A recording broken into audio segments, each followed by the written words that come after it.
शाह बोले, राहुल थकिए मत, आपको तमिलनाडु बंगाल में भी हारना है। राहुल गांधी डेवलपमेंट की पॉलिटिक्स नहीं समझते, इसलिए बार बार चुनाव हारते हैं।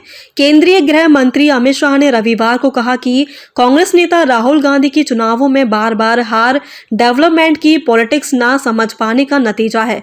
उन्होंने कहा कि राहुल गांधी, आप अभी से थकिए मत, आगे भी हारना है। आप पश्चिम बंगाल और तमिलनाडु में भी चुनाव हारेंगे।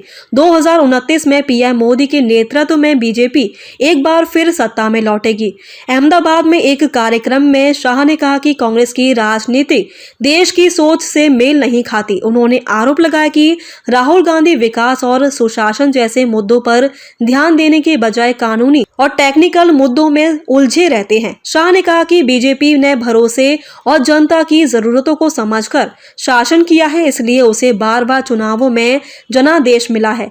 वहीं कांग्रेस लगातार इसलिए हार रही है क्योंकि वह उन मुद्दों से दूर है जिनका जनता समर्थन करती है। राहुल गांधी की संसद में की गई उस टिप्पणी का जिक्र किया है जिसने उन्होंने कांग्रेस की लगातार चुनावी हार को लेकर सवाल उठाया था।